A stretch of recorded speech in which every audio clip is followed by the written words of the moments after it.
After making the video titled "Please Don't Crack That Nut," it became very obvious I need to address an issue that many people face when snatching, and that is smacking the bar off their pubic bone or smacking their genitals into oblivion.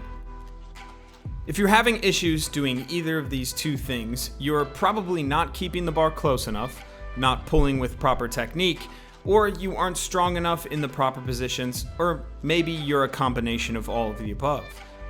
What we have to do is use a horizontal enough back angle that we can have access to our hips, the hip musculature, the hip extensors, what's called the posterior chain when we squat. We're going to have access to your quads accidentally.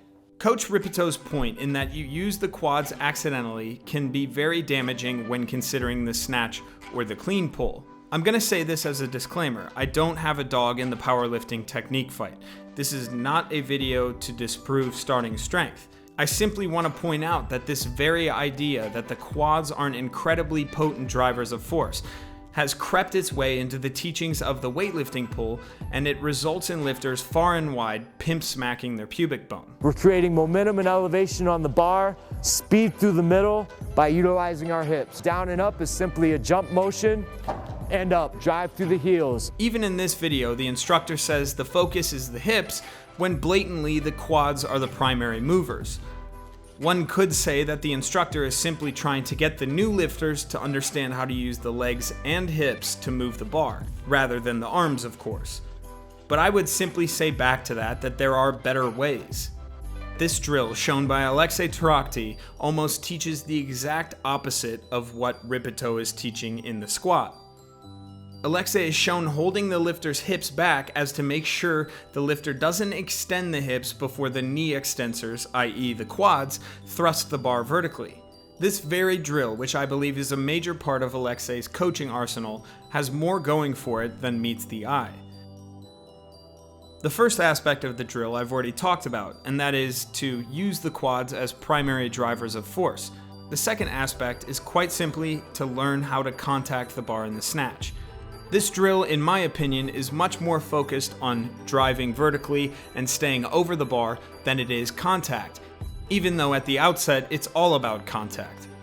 But here is why I think this drill is so great, and why this one, well, it might not be as effective. So in the snatch or the clean, after extension, the prime movers in the hip and the knee extensors are actually no longer in use, and the remainder of the lift is dependent on the lifter's ability to use the arms and the upper back to pull underneath the bar. This is typically called the third pull.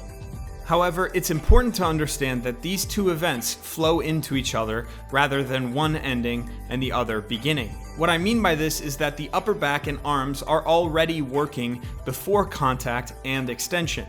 Please do not conflate this with purposeful arm bend.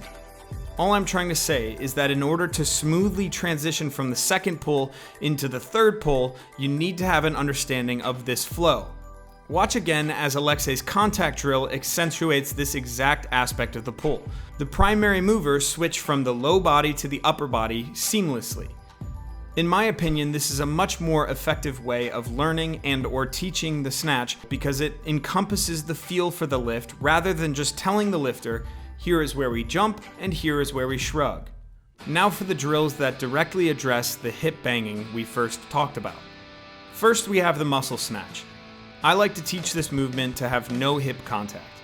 Keep your chest out over the bar, then set your back angle with neutral or in some cases forward foot pressure. At the same time, pull your chest open and keep your head up. Then use your legs to initiate the movement, but don't send the knees back as fast as you can.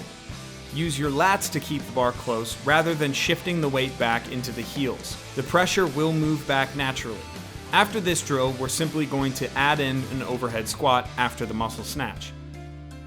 If you have to bump your feet out slightly to have a better squat technique, go ahead and do so. Then we'll try to combine the two. It's important to not move the feet and reach full extension of the knees and the hips. After that, we can add in hip contact while still keeping the same points of performance intact. Fundamentally, nothing should change from the tempo of these two drills. What you'll notice is that hip banging, or the horizontal movement of the hips and lack of upper body use, is now mitigated. And finally, we can attempt the full snatch, all while focusing on the same aspects we focused on in the drills. For a bonus and added difficulty, you can try to do all of these drills with no hook grip. As always, thank you guys so much for watching. Tickets for the Methods of Increasing Weightlifting Performance minicamp are now on sale. Clarence Kennedy and I will be hosting this 2-day camp at Uproar Weightlifting just outside of Houston. Tickets will be linked in the comments section and in the description box, and I imagine they'll go pretty fast. I hope to see you there.